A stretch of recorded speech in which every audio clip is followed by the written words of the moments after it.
ఎటువంటి కంటి సమస్యకైనా 100% ఆయుర్వేద పరిష్కారం సంజీవన్ నేత్రాలయ.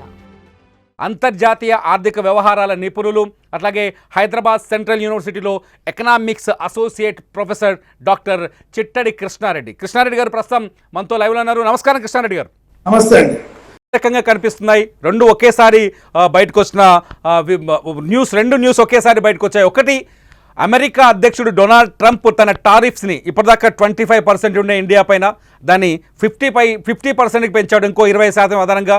రెండోది వచ్చేసి మన ప్రధాని నరేంద్ర మోదీ చైనా పర్యటన కూడా ఖరారైంది ఆగస్టు 31న. ఫస్ట్ ఈ రెండింటి ప్రభావం అసలు ఈ ఎక్స్చేంజ్ ఎలా ఉండబోతుంది ఈ సమ్మిళితం? అమెరికా అంటే ట్రంప్ ముఖ్యంగా అధికారంలో రావడానికి ముందు కూడా అంటే వాళ్ళ ఎన్నికల ప్రచారంలో అమెరికా ఫస్ట్ అనే విధానాన్ని తీసుకొని అమెరికా ఆర్థికంగా వెనకబాటుకు ఇతర దేశాల నుంచి తమ దేశంలో ఉపాధి పొందుతున్న వారు, అదేవిధంగా ఈ దేశం నుంచి ఇతర దేశాలకు అవుట్సోర్సింగ్ ద్వారా ఎప్పుడైతే ఉద్యోగాలు కావచ్చు నిధులన్నీ కూడా వెళ్ళిపోతున్నాయి, వాటన్నిటినీ కూడా మేము అడ్డుకట్ట వేస్తామని చెప్పేసి పోలింగ్కు వెళ్ళడం, తన అధికారంలోకి రావడం, ఆ నిర్ణయాలను ఒక్కొక్కటిగా అమలు చేస్తూ వస్తున్నట్టుగా కనిపిస్తూ ఉంది. కానీ వీటన్నిటికన్నా ఎక్కువ కూడా మీరు కరెక్ట్గా చెప్పినట్టుగా ట్రంప్ రోజుకొక ఆలోచన, అంటే ఏ రోజు ఏ రకంగా మాట్లాడతాడు, ఏ ప్రకటనలు చేస్తాడు అనేటువంటిది ఒక అంతుచిక్కని వైఖరి. క్లియర్గా ఒక బేస్లెస్గా ఎప్పుడూ అగ్రరాజ్యంగా వెలుగొందుతున్న అమెరికా అధ్యక్షుడి నోటి నుంచి ఇలాంటి అసంబద్ధమైనటువంటి ప్రకటనలు మన గత చరిత్రలో ఏ రోజు కూడా చూడలేదు. రెండవది, అమెరికా చరిత్రను మనం పరిశీలించినప్పుడు కూడా అమెరికా పూర్తిగా ఎప్పుడైతే తన అవసరాల కోసము స్వేచ్ఛ వాణిజ్య వ్యాపారం మాత్రమే ప్రపంచ దేశాల ఆర్థిక పరిపుష్టికి మూలమని చెప్పినటువంటి దేశం, ఫ్రీ ట్రేడ్ను ప్రమోట్ చేసి అన్ని దేశాలలో తమకు అవసరమైనటువంటి సహజ వనరులతో పాటు అన్ని వనరులను సమకూర్చుకొని అభివృద్ధి చెందిన తర్వాత ఇవాళ మళ్ళీ ఒక రక్షణాత్మక విధానానికి వచ్చి టారిఫ్ల పేరుతో భారత్ పైన ఇవాళ మైత్రి కొనసాగిస్తూనే, భారత్ మాకు మిత్రుడు అని చెప్తూనే, మోడీ కూడా మనకు ఎలక్షన్ టైంలో పరోక్షంగా ట్రంప్కు మద్దతు తెలిపినటువంటి సమయాన్ని అందరం ఆశించాము. భారత్తో అమెరికా సంబంధాలు పెరుగుతాయి అనుకున్నాం.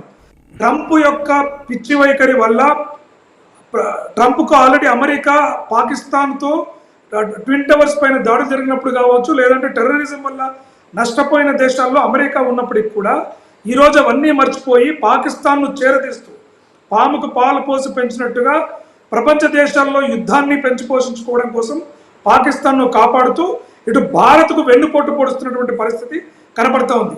ఇవాళ అమెరికా యొక్క డబుల్ స్టాండర్డ్ చూసుకుంటే ఈ రోజుకు యురేనియంను రష్యా నుంచి ఎక్కువ కొనుగోలు చేస్తున్న దేశాల్లో అమెరికా ఉంది. మూడో నెంబర్ 1 థర్డ్ కంట్రీ అంటే అమెరికా ఇంపోర్ట్స్ చేసుకుంటున్న దేశాలలో యురేనియం నిల్వలు చూసుకున్నట్లయితే రష్యా నుంచి 3వ అతిపెద్ద దేశం కొనుగోలు చేస్తున్న దేశం ఏదైనా ఉందంటే అది అమెరికా. అమెరికా రష్యా నుంచి కొనుగోలు చేస్తూనే ఉంటుంది. అమెరికా రష్యాతో వ్యాపార సంబంధాలు నెలకొల్పుకుంటుంది.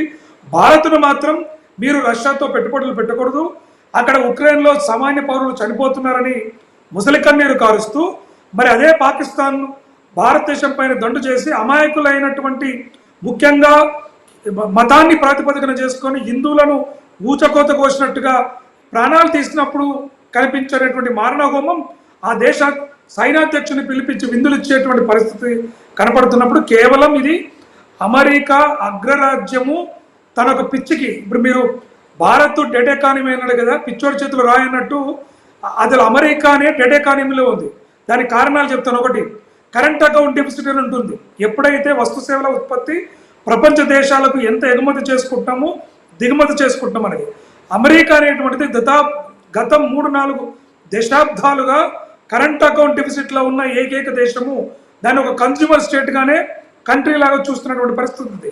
బయట దేశాలతో ఎందుకు, భారత్తోనే, భారత్ నుంచి భారతే ఎక్కువగా అమెరికాకి ఎగుమతి చేసుకుంటుంది. అంటే అమెరికా లాంటి సంపన్న దేశము భారతదేశం దగ్గర ఎక్కువ కొనుగోలు చేస్తుంది, మనం వాళ్ళ దగ్గర తక్కువ కొనుగోలు చేస్తున్నాం.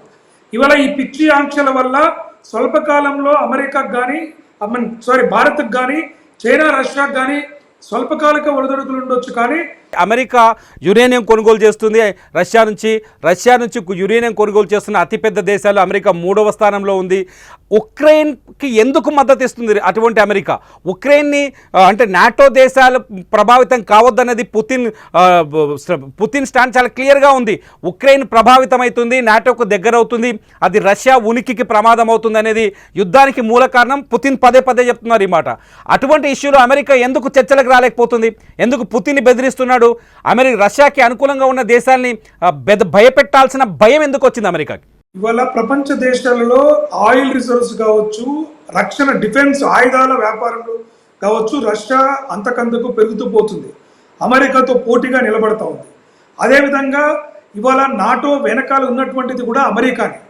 ఎప్పుడైతే ఉక్రెయిన్కి ఇంత ఆ చిన్న కంట్రీ ఇవాళ వారితో సమానంగా పోరాడగలుగుతుందంటే అమెరికా లాంటి దేశం బ్యాకప్ ఇవ్వడం. ఎందుకంటే ఇటు ఈ పెద్ద దేశాన్ని పూర్తిగా అమెరికా కన్నుసన్నల్లో ఉంచుకోవాలంటే ఉక్రెయిన్ లాంటి ఒక స్ట్రాటజిక్ లొకేషన్ కనుక నాటో దేశాల కంట్రోల్లో కనుక ఉన్నట్లయితే రష్యా పైన అటాక్ చేయడానికి ఏ రోజైనా యుద్ధ వాతావరణం వస్తే సరిహద్దు దేశాలతోని, మనకు భారత్తో చైనా ఎట్లయితే సరిహద్దుతోని ఈ 1 బెల్ట్ 1 రోడ్ కావచ్చు, రకరకాల పద్ధతుల్లో చైనా సరిహద్దు విషయంలో చేస్తున్న నాటకాల లాగానే అమెరికా కూడా రష్యా చుట్టూ ఒక వలయాన్ని ఏర్పరిచి తన గుప్పిట్లో పెట్టుకోవడానికి అటు రష్యాని కానీ అమెరికాని కానీ చేస్తున్న ఎత్తుగడులు. అక్కడ ఆల్రెడీ చైనాను ప్రపంచ దేశాల్లో చులకన చేసింది, రష్యా పైన అనేక సాంక్షన్లు విధించింది. గతంలో కూడా మేము ఆర్థిక సాంక్షన్లు విధిస్తున్నామన్నప్పుడు రష్యా ఆర్థికంగా ఏ రకంగా కూడా కుంటుబాటు కాకపోవడంతో ట్రంప్ మేము వేసినటువంటి సాంక్షన్లు అమలు కావట్లేకపోవడానికి కారణం భారత్ క్రూడ్ ఆయిల్ 2022 ముందుకు రష్యా నుంచి కేవలం 2% కొనుగోలు చేసేది. ఇవాళ దాదాపుగా 35% మనము రష్యా నుంచి కొనుగోలు చేస్తున్నాము. భారత్ నుంచి యూరోపియన్ యూనియన్ కూడా క్రూడ్ ఆయిల్ కొంత ఈ మార్గం ద్వారా వెళ్తున్నాయి. అంటే అమెరికా ఏం చూస్తుందంటే భారత్ అంత అతిపెద్ద ఆర్థిక వ్యవస్థ మద్దతుతోని రష్యా ముందుకు వెళుతుంది, రష్యాను ఇండియాను రెండింటికి చెక్ చేయటము, భారత్ పైన ఒత్తిడి తెస్తే భారత్ కూడా ఇవాళ ఆర్థికంగా కుంటుబాటు అవుతుంది. ఎందుకంటే అంతర్జాతీయ మార్కెట్లో క్రూడ్ ఆయిల్ ధరలు విపరీతంగా ఉన్నాయి. ఇవాళ రష్యా మనకు చాలా చౌకగా అందుబాటులోకి తీసుకొస్తుంది. మరి అదే ట్రంప్ మన ఆర్థిక వ్యవస్థ కనుక ఆలోచిస్తే అమెరికా ఎంత పెద్ద ఎత్తున మనకు కొనుగోలు చేయడానికి క్రూడ్ ఆయిల్ ఎంత ఎగుమతి చేయగలుగుతుంది, రష్యా ఇచ్చిన దానికి సమాన ధరంగా ఇస్తుందా చెప్పాలి. లేదా కృష్ణారెడ్డి గారికి ఒక ప్రశ్న ఉత్పన్నం అవుతోంది. ఒకవేళ ట్రంప్ తీసుకున్న ఈ డెసిషన్, ఇప్పుడు 50% టారిఫ్స్ విధించాలని డెసిషన్తో ప్రత్యక్షంగా భారత్ పైన కానీ, భారత ఉత్పత్తులపైన కానీ, భారత ఎగుమతులపైన కానీ తీవ్రమైన ప్రభావం చూపించే అవకాశం ఉందా? ఇది అమెరికా పౌరులకు ఇబ్బంది కాదా? ఖచ్చితంగా అమెరికా పౌరులు ఆల్రెడీ ద్రవ్యోల్బణంతో ధరల పెరుగుదలతో ఇబ్బందులు పడుతున్నటువంటి వారికి ఒకవైపు నిరుద్యోగం, ఒకవైపు ద్రవ్యోల్బణాన్ని అదుపు చేయలేక ట్రంప్ ఒక సిద్ధాంతం ఎలా కనబడుతుందంటే మనం భయపెట్టి వారిని భయాందోళన గురి చేసి ఒక నెగోషియేషన్ తీసుకొచ్చి టారిఫ్లను తగ్గించుకొని అమెరికా ఉత్పత్తులను కూడా పెంచుకోవాలి. ముఖ్యంగా భారత్ విషయంలో ట్రంప్ చాలా కాలంగా కోరుతున్నటువంటి, అంటే గత ప్రీవియస్ టర్మ్లో కూడా కోరింది ఏంటంటే మనం వ్యవసాయ రంగంలో దాదాపుగా 40% టారిఫ్లు పెడుతున్నాం. 35 నుంచి 40% అమెరికా నుంచి వ్యవసాయ రంగ ఉత్పత్తులు, అది టెక్నాలజీ కానీ ఉత్పత్తులు కానీ ఏవి కూడా భారతదేశంలోకి రావాలంటే 40% పన్నులు పెడుతున్నాం. ఎందుకంటే అమెరికాలో ఉన్నటువంటి ఆధునిక వ్యవసాయ పద్ధతులు, అక్కడ ఉండేటువంటి పంట విధానాలతో భారతీయ రైతులు పోటీ పడలేరు. కాబట్టి భారత్ వాటికి సుముఖంగా లేదు. కానీ ట్రంప్ కోరుతుంది ఏంటంటే మీరు వ్యవసాయ రంగాన్ని కూడా, ఐటీని, ఇండస్ట్రీస్, సర్వీస్ సెక్టార్ని ఎట్లయితే వదిలేసినారో ఈ వ్యవసాయ రంగాన్ని కూడా మాకు వదిలేయండి. మాకు వదిలేసినప్పుడు మాత్రం మాకు ఉత్పత్తులను పెంచుకోవడానికి, మా యొక్క వస్తువులను అమ్ముకోవడానికి భారత్ లాంటి దేశంలో ఒక సుముఖంగా ఉంటుందనేటువంటి ఒత్తిడికి భారత్ తలకొకపోవడంతో ఇవాళ ఈ టారిఫ్ వార్ను ముందుకు తీసుకొస్తున్నారు. కాకపోతే ఏంటంటే ట్రంప్ చేస్తున్న ఎత్తుగడలకి ఇవాళ భారత్ కూడా, మీరు ఇందాక మొదట్లో ఇంట్రోడక్టర్లో చెప్పారు, ఇటు చైనాకు రష్యాతో కూడా చర్చల కోసం ప్రధాని తీసుకున్నటువంటి నిర్ణయం. ఎందుకంటే ఇవాళ ఓన్లీ ఈ 3 దేశాలు అడగాలనుకుంటున్నాను, ప్రపంచ దేశాలు అన్నిటిపైన కూడా టారిఫ్లను వేస్తూ ఇష్టానుసారంగా చేస్తున్నటువంటి విధానానికి చెక్ పెట్టడానికి, తిరుగుబాటుకు ఒక ముందడుగా మనం చూడవచ్చు. భారత్, చైనా ఈ బ్రిక్స్ దేశాలు కనుక అమెరికా మీద తిరగబడి మనం కూడా అంతే డబుల్ టారిఫ్ను కనుక చేస్తామని చేస్తే అమెరికా ఆర్థిక వ్యవస్థ కుప్పగూలిపోతుంది. దాంట్లో ఎటువంటి సందేహం లేదు. ఎందుకంటే ట్రంపే పదే పదే చెప్తున్నాడు, వేరే వాళ్ళు లేకుంటే వేరే గణాంకాలు అవసరం లేదు, మా ఆర్థిక వ్యవస్థ చిన్న భిన్నంగా ఉంది, మా పౌరులకు ఉద్యోగాలు లేవు, మా దగ్గర వస్తు సేవలు లేవు అని చెప్తూ ప్రపంచ దేశాలతో ఈ ఘర్షణ వైఖరి వల్ల ఆర్థిక వ్యవస్థ కుంటుపడుతుంది తప్ప మెరుగుపడదు. మనకు ఒక డెవలప్మెంట్ కనిపిస్తుంది. తాజాగా భారత ప్రధాని మోదీ నెలాఖరు అంటే ఆగస్టు 31వ తేదీన షాంఘై వెళ్తున్నారు, బీజింగ్ వెళ్తున్నారు. అక్కడ షాంఘై కోఆపరేషన్ సొసైటీ మీటింగ్ జరుగుతుంది. సో ఈ భేటీలో ట్రంప్ అంశం తెరపైకి చర్చకు వచ్చే అవకాశం ఉందా? పుతిన్ కూడా భేటీ అయ్యే అవకాశం ఉంది. భారత్కి చైనాకి మధ్య ఉన్న వైరం కొంత తగ్గే ఛాన్సెస్ ఉన్నాయి. ఎందుకంటే మొన్న రాజ్నాథ్ సింగ్ వెళ్ళినప్పుడు కొంత సుముఖమైన వాతావరణం కనిపించలేదు. ఈసారి ఈ ట్రంప్ అడ్డగోలు నిర్ణయాల తర్వాత పుతిన్తో చర్చల తర్వాత కొంత సుముఖమైన పరిస్థితులు ఏర్పడే అవకాశం ఉందా? నా అంచనా ప్రకారం ఏంటంటే చైనా ఈ బార్డర్స్ విషయంలో పెద్దగా తగ్గేటువంటి ఆస్కారం కానీ వాటిపైన పెద్దగా ఉండదు. కానీ వాణిజ్య సంబంధాల విషయంలో ఖచ్చితంగా కొంత మెతక వైఖరి, అంటే భారత్తో సత్సంబంధాలు పెట్టుకోవాలనేటువంటి ఆలోచన ఖచ్చితంగా ఉంటుంది. ఎందుకంటే అమెరికా నుంచి ఒత్తిడి అటు చైనాకు కావచ్చు, ఇటు రష్యాకు కావచ్చు, రాబోయే రోజుల్లో కొంత సమస్యలు ఉన్నాయి కదా చైనాకి ఆర్థికంగా. చైనా సమస్యలు కూడా ఉన్నాయి కాబట్టి ఖచ్చితంగా రాబోయే రోజులు అంటే వాణిజ్య సంబంధాలు మెరుగుపడిన తర్వాత, లేదంటే మన యొక్క, ఎందుకంటే గతంలో కూడా భారత్ ఎప్పుడు కూడా మైత్రి సంబంధాన్ని చైనాతో కోరుకున్నప్పటికీ కూడా మన ఫార్మాస్యూటికల్ ఎక్స్పోర్ట్స్ పైన అనవసరమైన బ్యాన్ విధించడం కావచ్చు, ఇట్లా అనేక రకాలైనటువంటి చర్యలకు నెగటివ్ చర్యలు అనేది చైనానే చేస్తూ వస్తుంది, బార్డర్ విషయంలోనే కాదు.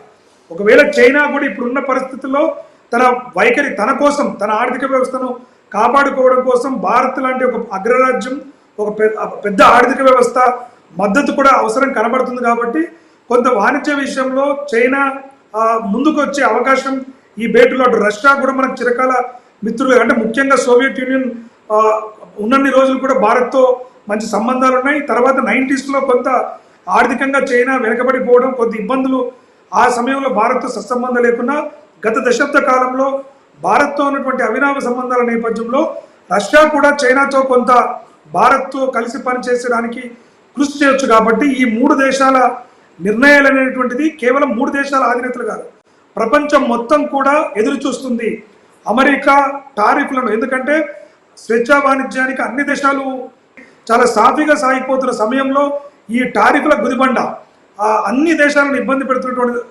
సమయంలో అన్ని దేశాలు కూడా ఈ 3 దేశాల వైపు చూస్తున్నాయి, ముఖ్యంగా భారత్ వైపు చూస్తుంది. భారత్ ఎప్పుడు కూడా ఒక నాన్ అలైన్ మూవ్మెంట్ కావచ్చు, ఎటువంటి ఒక వైపు సైడ్ తీసుకోకుండా అన్ని దేశాలతో సత్సంబంధాలు పెట్టుకోవడానికి ముందంటుంది. మన గతంలో కూడా చూసుకుంటే ఉక్రెయిన్ను, రష్యాను 2 విజిట్ చేసినటువంటి ఏకైక ప్రధాని కూడా భారత ప్రధాని.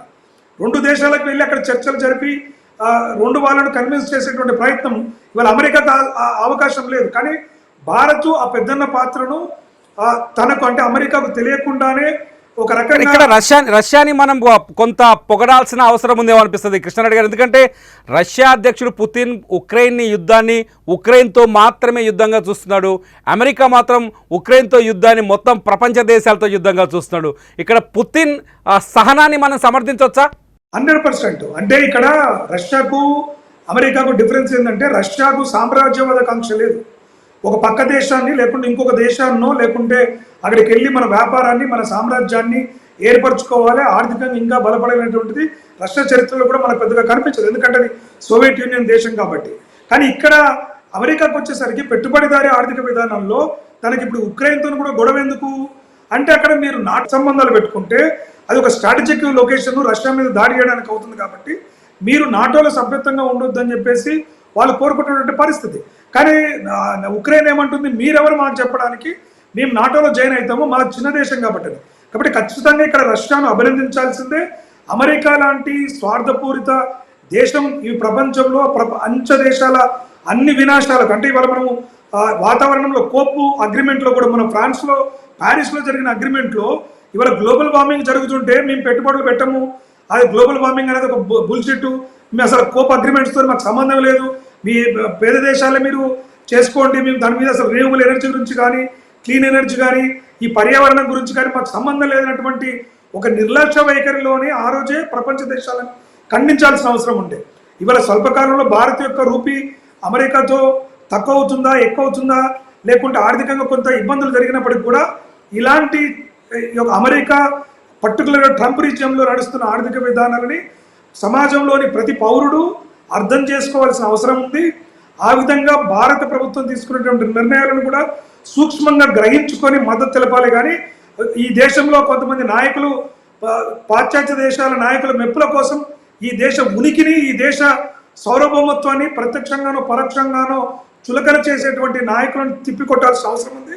ఇది భారతదేశ ఔన్నత్యానికి, భారతదేశ సావరెంటీకి సంబంధించినటువంటి విషయంగా కూడా గుర్తించాల్సిన అవసరం ఉంది. లాస్ట్ క్వశ్చన్, ఈ డిబేట్లో లాస్ట్ క్వశ్చన్ అడగాలనుకుంటున్నాను. ఒకటి, భారతదేశానికి సంబంధించిన సాఫ్ట్వేర్ ఇంజనీర్లు కావచ్చు, చాలామంది ఎన్ఆర్ఐలు కావచ్చు, ఎంత పక్కన పెడితే వ్యక్తిగతంగా మనుషులపైన లేకపోతే అక్కడ జీవిస్తున్న వాళ్ళు కావచ్చు, అక్కడ నుంచి ఉన్న సోర్సెస్తో ఇక్కడ పనిచేస్తున్న వాళ్ళు కావచ్చు, సాఫ్ట్వేర్ కంపెనీలు కావచ్చు, ఈ ఎఫెక్ట్ అయ్యే ఛాన్సెస్ ఉందా ఈ ట్రంప్ టారిఫ్స్ తోటి?